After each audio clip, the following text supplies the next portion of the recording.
이 시간에 우리에게 주시는 하나님의 말씀은 사도행전 11장 26절부터 22절부터 26절 말씀입니다. 다 함께 봉독하겠습니다. 예루살렘 교회가 이 소식을 듣고서 바나바를 안디옥으로 보냈다. 바나바가 가서 하나님의 은혜가 내린 것을 보고 기뻐하였고 모든 사람에게 굳센 마음으로 주님을 의지하라고 권하였다. 바나바는 착한 사람이요 성령과 믿음이 충만한 사람이었다.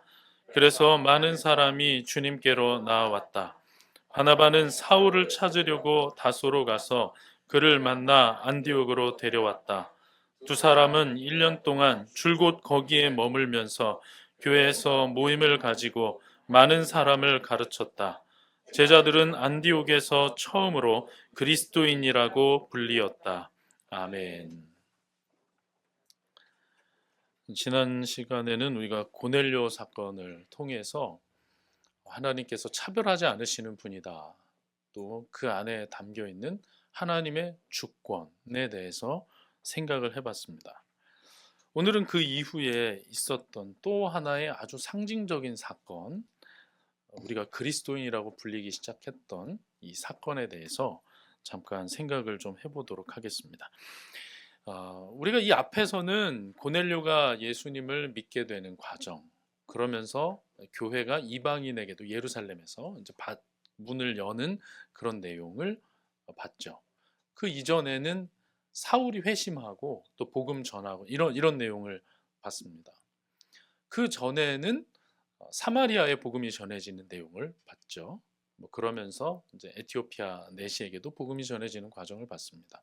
그 전에는 예루살렘 교회가 박해를 당하는 내용을 봤고 그 바로 앞은 스데반이 순교하는 내용을 봤죠. 지금 우리는 그 순서를 따라서 교회가 어떻게 전진하고 복음이 어떻게 전파되어 가고 있느냐를 지금 계속해서 보고 있는 거예요. 오늘 본문의 시작 부분을 보면 예루살렘 교회가 이 소식을 듣고서라고 했습니다. 그럼 이 소식이 뭔가를 봐야 되겠죠.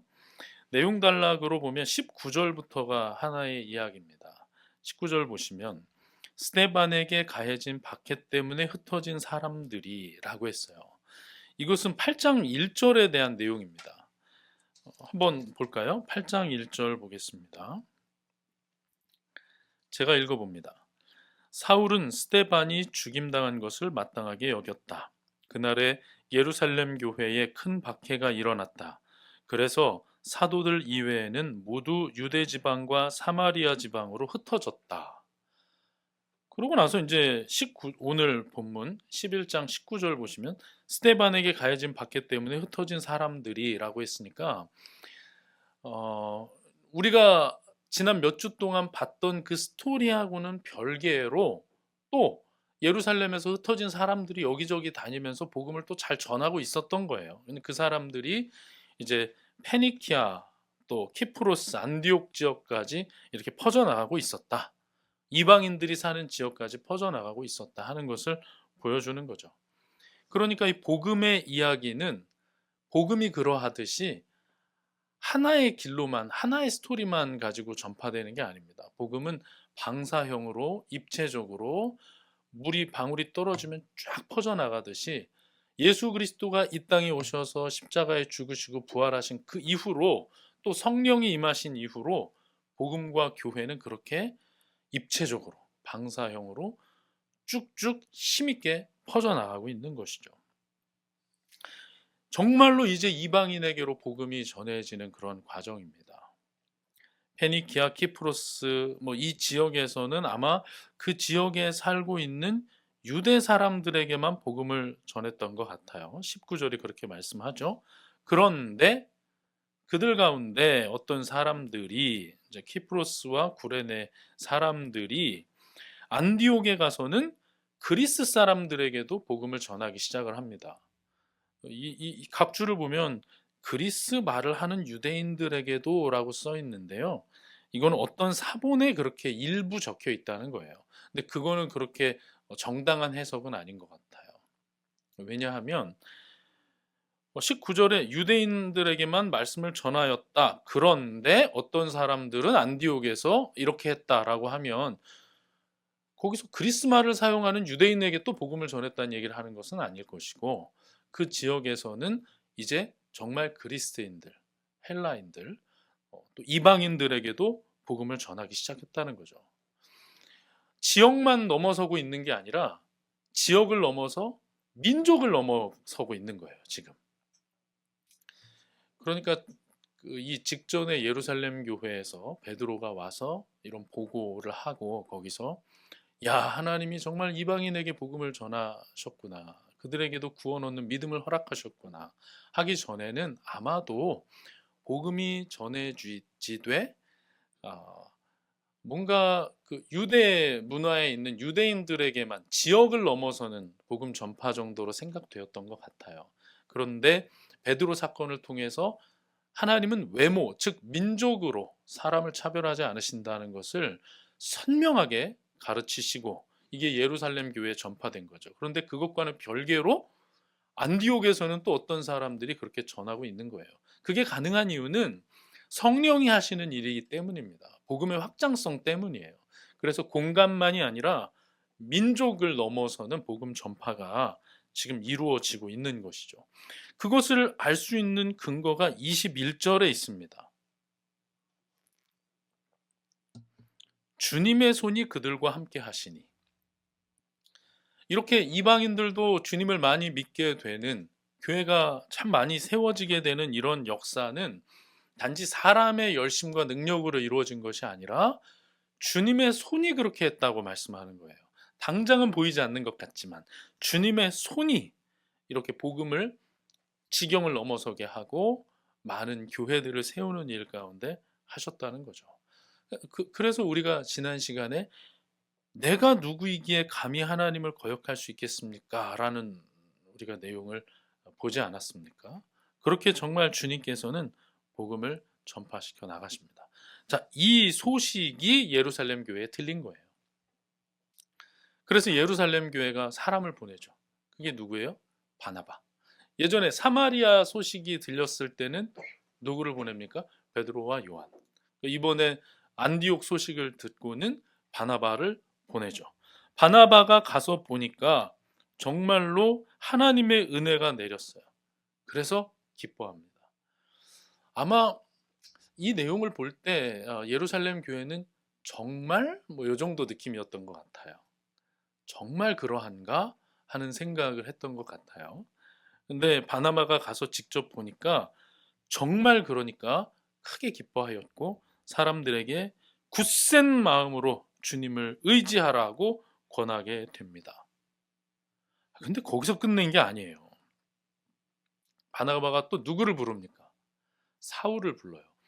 확실히 사울이 바울 되고 하나님께 크게 쓰임 받는 결정적인 장면에는 누가 있었어요? 바나바가 있었어요. 지난번 환대 설교할 때도 그랬잖아요. 예루살렘 교회가 사울의 삶의 궤적을 도무지 수용을 할 수가 없어서 그를 꺼리고 있을 때 그때 바나바가 등장해서 사울을 환대하고 받아들이잖아요. 여기서도 이제 사울이 다소 지역에서 복음을 전하고 있었는데 그를 다시 불러서 안디옥에서 함께 사역하도록 합니다. 정말 성경이 말씀하고 있는 것처럼 바나바는 24절 보십시오. 착한 사람이요 성령과 믿음이 충만한 사람이었습니다. 그래서 주님의 마음을 잘 헤아렸고요. 그러니까 이제 많은 사람이 주님께로 나왔고 많은 사람이 주님께로 나오니까 혼자는 감당할 수 없어서 사울을 부르죠. 그래서 사울과 함께 사역을 합니다. 그 당시에 사도들 또 복음 전파하는 사람들이 있었던 것보다는 이때 훨씬 오랜 기간을 있었어요. 보면은 1년을 머물렀다고 했죠. 26절 보면 그를 만나 안디옥으로 데려왔다. 두 사람은 1년 동안 줄곧 거기 머물면서 교회에서 모임을 가지고 많은 사람을 가르쳤다. 1년이라는 긴 시간 동안 바나바와 사울이 그 교회를 세워갔으니 얼마나 교회가 든든하게 세워졌겠습니까? 여기 모임이라고 한마디로 정리를 했지만 이것은 우리가 사도행전 2장 42절부터 그 이하의 내용에 봤던 것처럼 예루살렘에서 그랬듯이 많은 사람들이 함께 모여서 먹고 예배하고 기도하고 그런 일들이 여기서도 나타나지 않았겠어요? 계속 그런 일들이 나타난 거예요. 그래서 많은 이들의 호감을 사는 호감 공동체가 됐겠죠? 그래서 많은 사람들이 여기 교회 안에 들어온 거예요.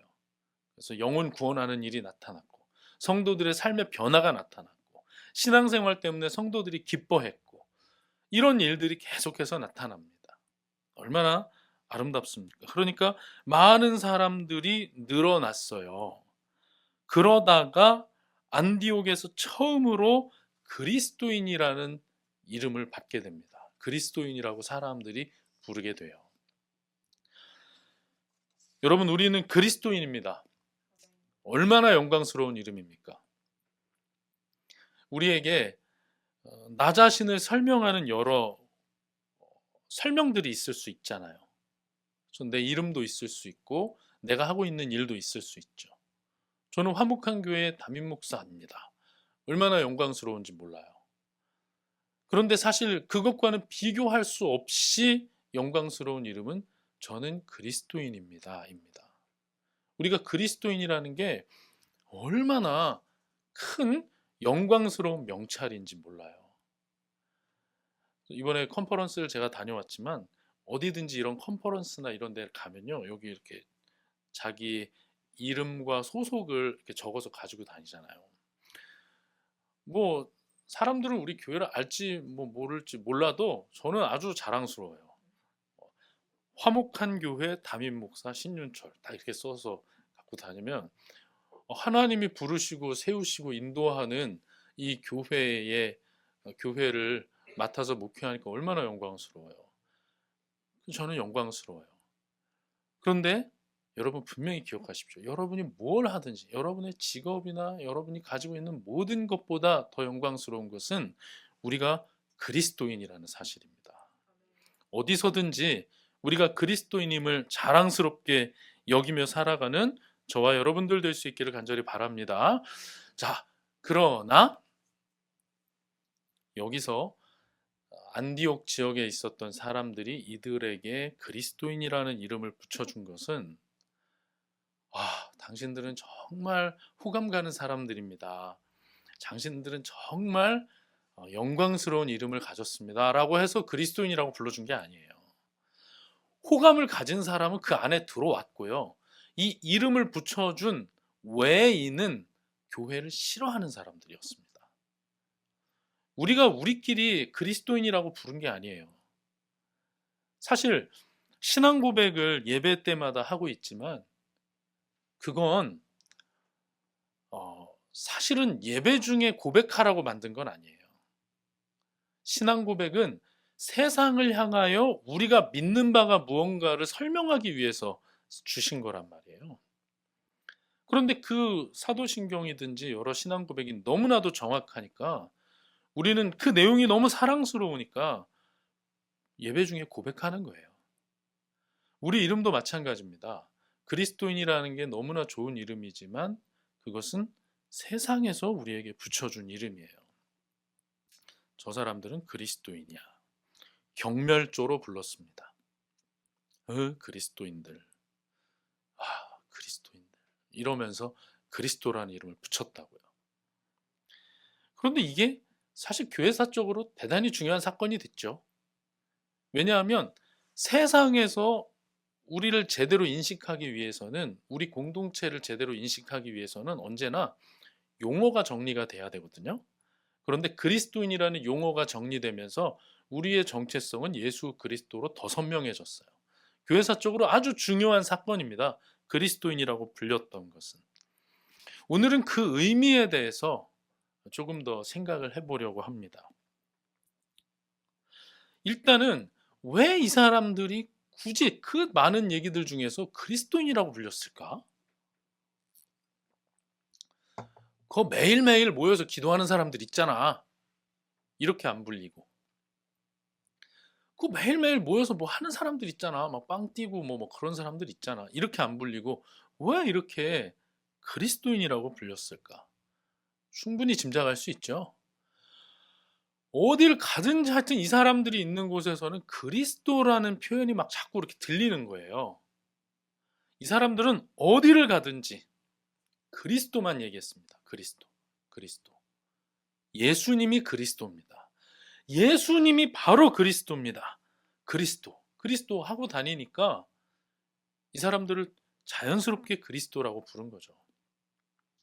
아시죠? 한국교회가 처음에 어떻게 불렸는지 예수쟁이라고 불렸습니다. 우리는 한국에는 뭐뭐 하는 사람을 이제 쟁이라고 표현을 많이 하잖아요.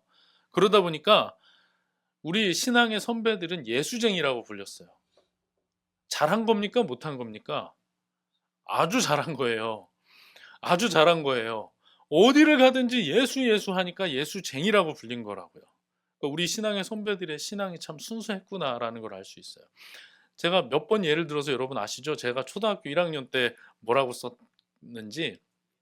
예, 초등학교 1학년 때 그때는 이렇게 조사 같은 걸 했단 말이에요. 학기 초에.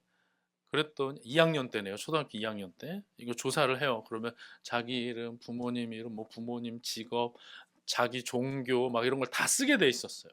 그거를 막 쓰는데 종교라는 단어가 써 있는데 종교가 무슨 말인지를 모르겠는 거예요. 종교 어렵잖아요. 종교가 뭐지? 제 옆에 애한테 물어봤죠. 어머니가 출판사에서 일하시는 애여가지고 책을 많이 읽었어요. 걔가 제가 야, 종교가 뭐냐 물어보니까 걔가 아니 너 뭐 어디 교회 너 교회 다니잖아. 그걸 뭐라고 하냐 그걸 쓰면 되는 거야. 교회 다니는 걸 써. 그렇게 얘기하더라고요. 무슨 교 있잖아. 뭐 불교 뭐 이런 거. 그래서 제가 교회를 다니긴 하는데 무슨 종교인지 이름을 모르겠는 거예요. 그래서 제가 거기다가 예수교라고 썼어요. 예수교. 왜냐하면 교회에 가면요 맨날 예수님 뭐 교회에서 맨 찬양하면 뭐 예수님 사랑해요 막 맨날 이런 찬양만 하거든요. 그래서 그냥 예수교라고 썼는데 알고 보니까 교회 가서 보니까 대한예수교 장로회라고 또 써 있더라고요. 야, 우리 교회가 저를 잘 가르쳤습니까? 못 가르쳤습니까? 야, 저희 부모님과 우리 교회가 잘 가르쳤죠. 그래서 예수교라고 썼어요. 우리 선배들은 예수쟁이라고 불렸어요. 지금 우리도 그렇게 불리기를 소망합니다. 지금 우리도 여기 온 사람이 누군가가 새로 왔을 때 단지 여긴 참 따뜻하다, 되게 친하다 하고 돌아가는 게 아니라 돌아갔을 때는 예수라는 말이 남을 수 있는 공동체이길 바랍니다. 우리 각 사람도 돌아다닐 때 예수쟁이라는 표현 요즘에 이제 잘 안 쓰니까 저 사람 크리스천이야. 아니면 저 사람 교회 다니는 사람이야. 이런 말을 들을 수 있도록 스스로도 고백하고 우리의 입 가운데 예수는 그리스도라는 고백과 실천이 늘 가득하기를 간절히 바랍니다. 자, 이 사람들이 돌아다니면서 계속 예수는 그리스도입니다. 그리스도 하니까 그리스도인이라고 불린 것은 맞아요. 그런데 그렇게 단편적일까? 당연히 아니죠. 우리가 예전에 오리지널 그 설교 때 봤듯이 그들은 단지 사람들에게 예수는 그리스도라고만 한 것은 아니에요. 영혼 구원하여 제자 삼는 공동체이기도 했지만 삶의 변화가 나타나는 공동체였고요. 신앙생활 때문에 기쁨이 넘치는 공동체였습니다. 그 중심에는 사도들의 가르침이 있었고요. 그 변화의 폭과 깊이가 어느 정도였느냐? 자기의 재산을 다른 사람에게 줄 정도로 그들의 삶의 중심에는 부활이 있었고 이 세상의 것들을 세상 사람들만큼 중요하게 여기지 않는 가치관의 변혁이 일어난 사람들이었다고요. 그들은 단지 돌아다니면서 예수천당 불신지옥만 외치는 사람들이 아니었고 그들의 삶의 내용을 보면 다른 거예요. 이 세상 사람들하고. 너무나도 다른 사람들이었던 거예요. 그래서 저는 이 그리스도인이라는 말이 너무나도 기쁜데요. 여러분, 그 사람들이, 세상 사람들이 이 안디옥 교회 성도들을 향해서 저 사람들은 그리스도인이야 라고 부르는 중심에는 저 사람들과 우리는 소속이 다른 사람들이야 라는 의미가 내포되어 있는 거예요. 저 사람들과 우리는 아예 다른 사람들이야 라는 의미가 내포되어 있는 거예요. 그러니까 그들에게 이름을 붙여주는 거예요. 그리스도인들. 그들이 그리스도라는 말도 많이 하지만 그들이 살아가고 있는 바닥에 보면 그리스도가 그들의 삶을 저 모양으로 만들었어. 이것 때문에 그들은 이 안디옥 교회 성도들과 우린 소속 달라라고 선언한 거예요. 그래서 이름을 붙여준 겁니다. 그 성도들은요, 완전히 복음으로 무장돼 있었고요. 그들과 동화되기를 거부한 거예요. 그들과 같은 모습으로 살아가길 거부하고 있는 거예요. 이런 장면을 충분히 생각해 볼 수 있죠. 아, 당신은 왜 이렇게 안 해요? 그렇게 말하면 저는 예수님을 믿는 사람이거든요. 이런 대답이 자꾸 나오는 거예요. 야, 너도 이렇게 하자. 그러지 말고 이렇게 하자라고 얘기를 해도 이 사람들은 아니요, 저는 그럴 수 없어요. 예수님이 나를 위해서 십자가에 달려 죽으셨거든요. 야, 이런 게 얼마나 중요하냐, 이게 제일 좋은 거야 라고 할 때 아니요, 그것은 헛된 거예요. 우리는 부활할 것이거든요. 우리는 하나님의 품에서 영원히 살아갈 것이거든요. 자꾸 다른 소리를 하는 거예요, 이 사람들이. 그러니까 저들은 우리와 다르다, 소속이 다르다는 이유로 경멸당했습니다. 그래서 붙은 이름이 그리스도인입니다. 여러분, 교회에서 정치 얘기하지 하지 말라고 하잖아요. 정치 얘기를 하면 안 되는 이유가 뭘까요? 저는 사실 그것에 대해서도 자존심이 상한다고 제가 말씀드렸죠.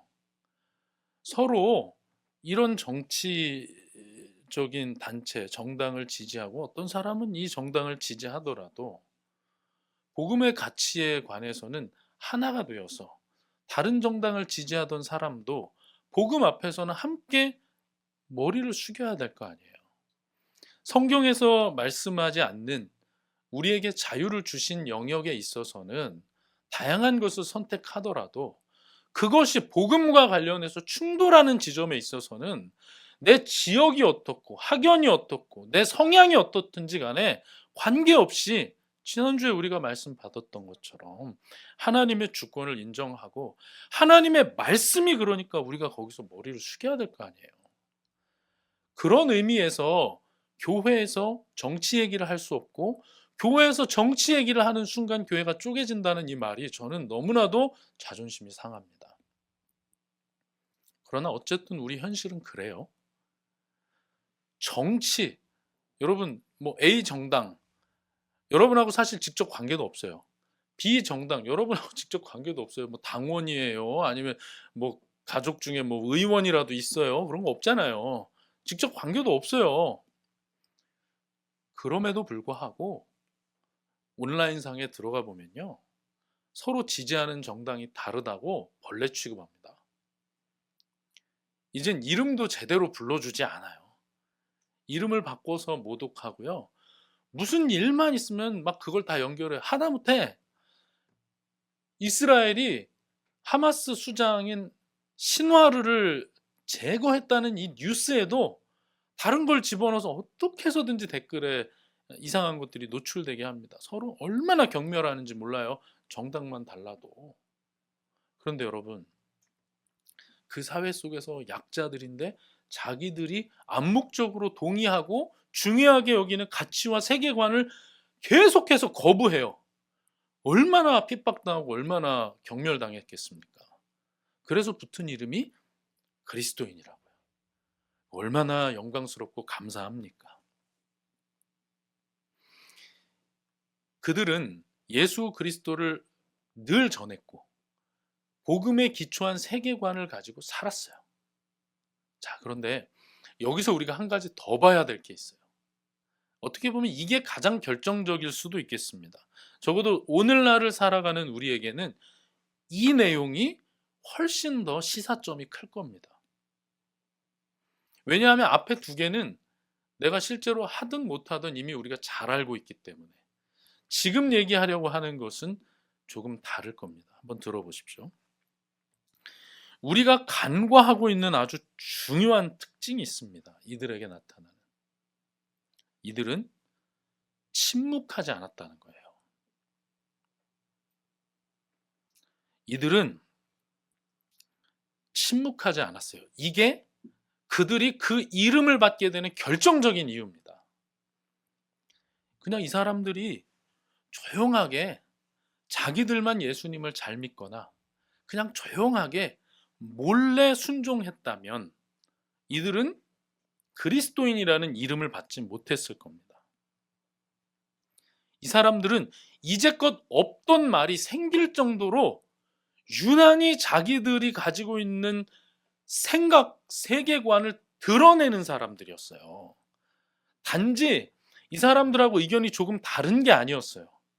이 사람들은 침묵하지 않는 사람들이었어요. 소수임에도 불구하고 침묵하지 않았습니다. 계속해서 예수는 그리스도라고 말을 했고 저들이 말할 때 거부했습니다. 자기 생각을 드러냈어요. 침묵하지 않는 사람들이었어요. 누가 그랬을까요? 예수님이 그랬습니다. 예수님은요, 복음서를 보면요, 갑분싸를 너무 잘하셔요. 그냥 사람들이 막 이러고 있는데 거기다 막 찬물을 그냥 확 끼얹어가지고 싸해지게 만들어 버리세요. 예수님은요, 분위기에 휩쓸려가는 분이 아니었어요. 예수님은 그들의 주장에 동조하는 분이 아니었어요. 예수님은 그들의 성경 해석을 용인하는 분이 아니었어요. 예수님은 어딜 가나 그 세상과 충돌하는 가르침을 계속해서 말로 행동으로 드러내셨습니다. 예수님이 그러셨어요. 예수님이. 그래서 복음이 완성되고 예수 그리스도의 십자가와 부활을 통해서 복음이 완성되고 복음이 전파되는 일 가운데는 침묵하지 않는 예수님이 계셨습니다. 예수님이 침묵했다면 어찌 십자가에 돌아가셨겠어요? 아니 빌라도가 계속 물어보고 내가 그리스도가 아니다 하면 사는 건데 예수님이 네가 말하였다 뭐 이런 식으로 하니까 이거 잡아 죽여야 되겠다 해서 죽인 거 아니겠어요? 오늘 본문도 뭐라고 합니까? 주의 손이 그들에게 복음이 전해지게 하셨다고 했잖아요. 그래서 복음이 전해지고 있잖아요. 예수 그리스도는 이 땅에 육신을 입고 계실 때 그 입술을 벌려 말하셨고 하늘에 올라가셨을 때는 성령을 통해서 계속해서 말하셨습니다. 침묵하지 않는 분이셨어요. 사실 예수님이 그렇고 복음 자체가 확장성을 가지고 있기 때문에 복음에 제대로 순종하고 반응한다면 복음을 가진 자는 드러날 수밖에 없습니다.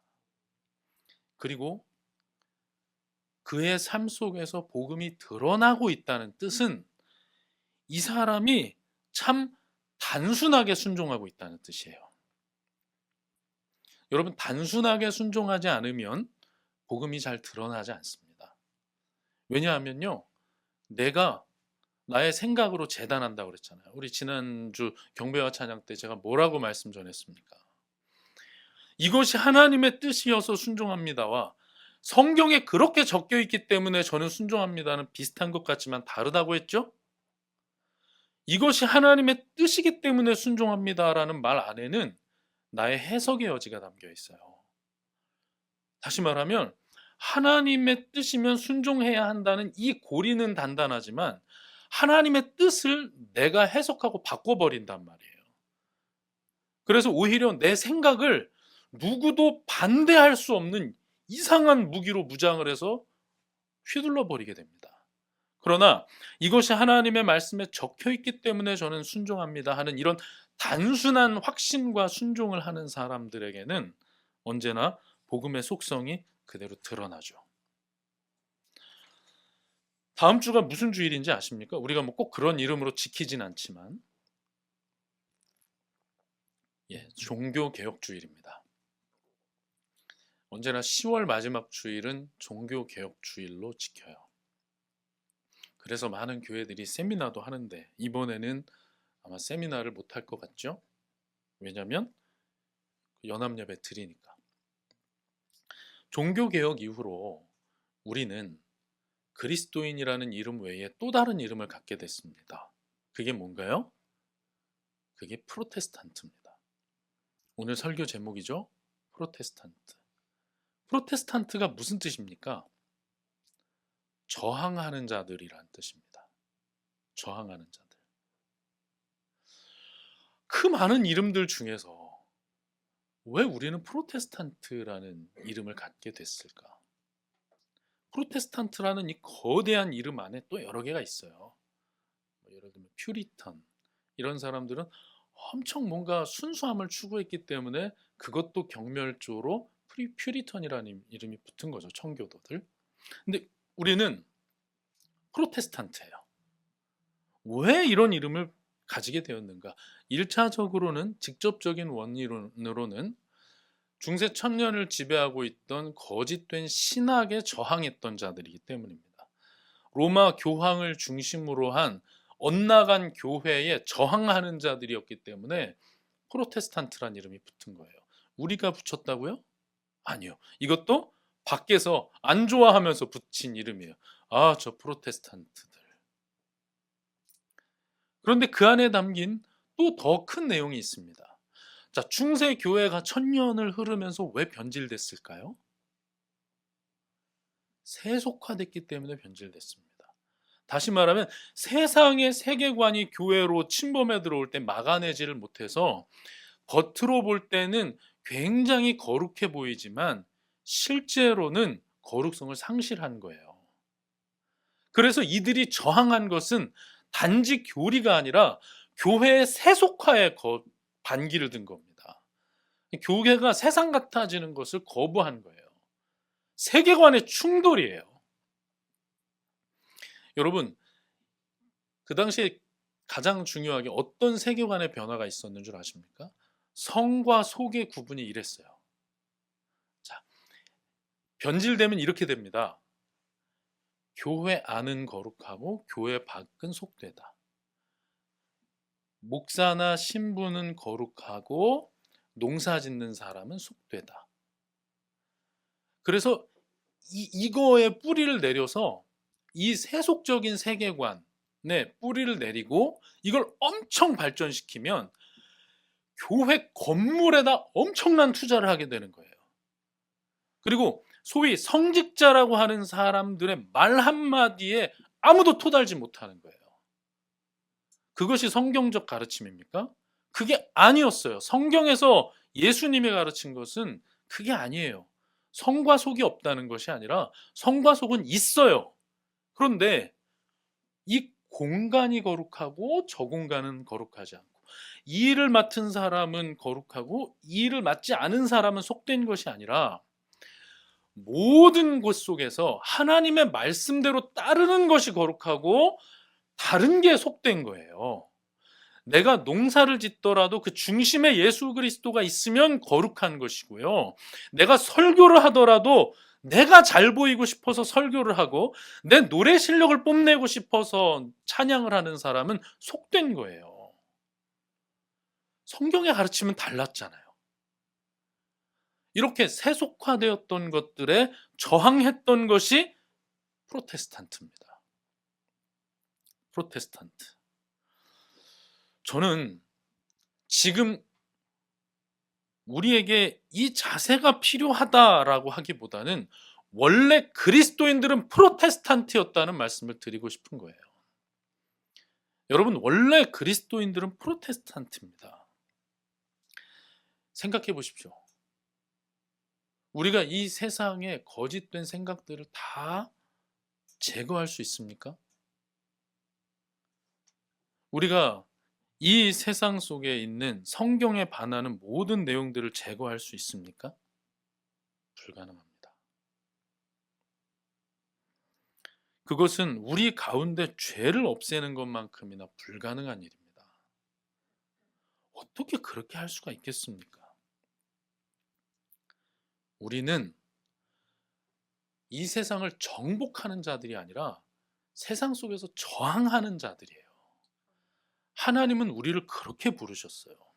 미디어에서 뭐라고 말해도, 학교에서 어떻게 가르쳐도, 내가 읽은 책이 나를 어떻게 미혹해도, 동료가 나에게 뭐라고 말을 해도 그것이 성경과 다르면 저항하는 자가 되어야 한다는 것입니다. 왜요? 우리는 그리스도인이기 때문에. 우리는 다수가 될 수 없습니다. 우리가 말하고 있는 내용은 절대 다수를 품을 수 있는 내용이 아니에요. 복음은 그런 게 아니에요. 우리가 가는 길은 좁고 협착하다고 했어요. 많은 사람들이 갈 수 있는 길이 아닙니다. 그래서 우리는 언제나 소수이고요. 언제나 세상의 핍박을 당할 수밖에 없습니다.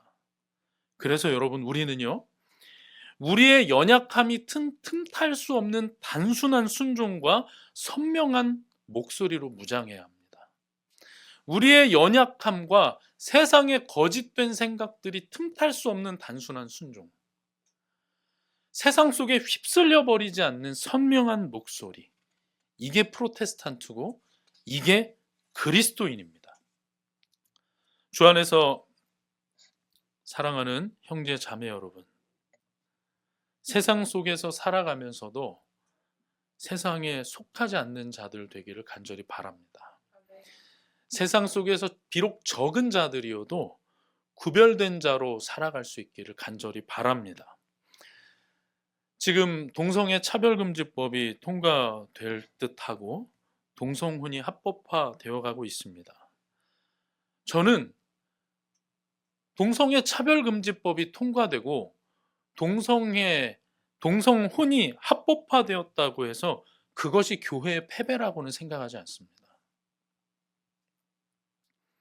침묵하는 것이 패배입니다. 저항하지 않는 것이 패배입니다.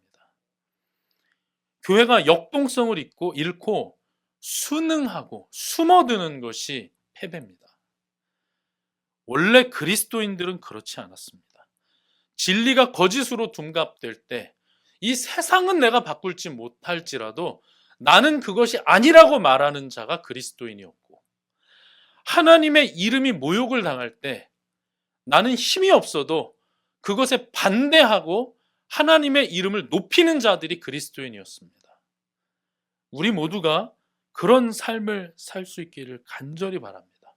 우리에게 주어진 소중한 이름, 그리스도인, 그리고 프로테스탄트, 이 이름을 소중히 여기면서 그에 걸맞는 단순한 순종과 선명한 목소리로 살아갈 수 있기를 간절히 바랍니다. 우리가 이 이름을 달고 다음 주에 서울역으로 나갑니다. 기도하십시오. 그리고 동참하십시오. 그리고 가서 목소리를 내십시오. 그 이후는 하나님이 책임지실 것입니다.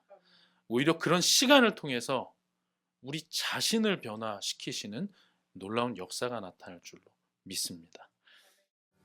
주의 손에